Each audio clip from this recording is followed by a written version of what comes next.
আসসালামু আলাইকুম।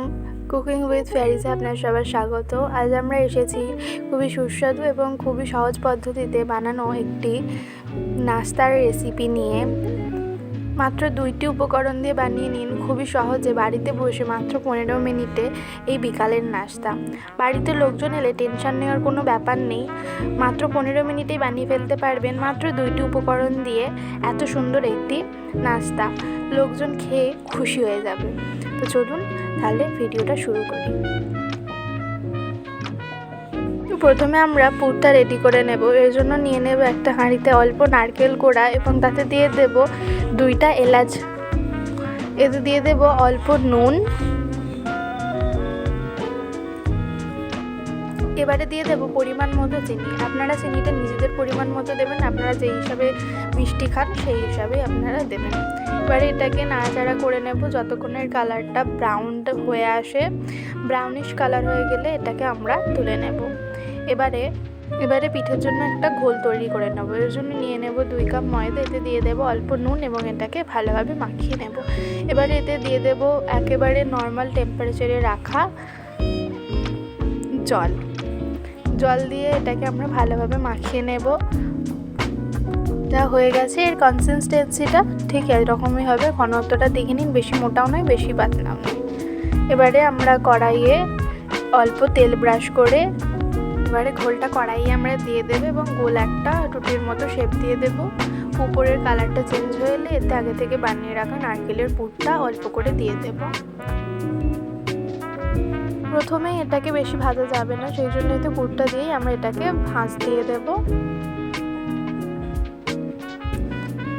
চারিদিক থেকে এভাবে আমরা ভাঁজটা দিয়ে দেব। ভিডিওটা একটু ভালোভাবে দেখলেই আপনারা বুঝতে পারবেন আমরা কিভাবে দিচ্ছি। ভাঁজটা দেওয়া হয়ে গেলে আমরা এটাকে তুলে নেব।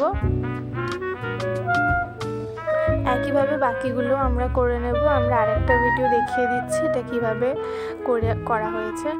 এই যে ফার্স্টে ঘোলটা আবারও কড়াইয়ে দিয়ে দেব এবং উপরটা আস্তে আস্তে কালার চেঞ্জ হয়ে এলে আমরা নারকেলের পুরটা দিয়ে দেব।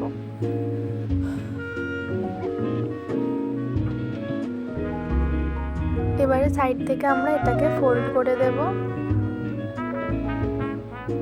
আবারও বলছি এটা বেশি ভাজা যাবে না প্রথমেই, তাহলে ফুলটাও আসবে না, পরে খুলে যেতে পারে। পিঠা শেপ দেওয়া হয়ে গেলে এটাকে একবার উল্টে আমরা এটাকে প্লেটে রেখে নেব। বাকিভাবে করে নেব এগুলো। কটা পিঠা হয়ে গেলে অন্য একটি কড়াইয়ে তেল দিয়ে এই পিঠাগুলোকে আবারও ওতে দিয়ে আমরা এটাকে মুচমুচে করে সেঁকে নেব।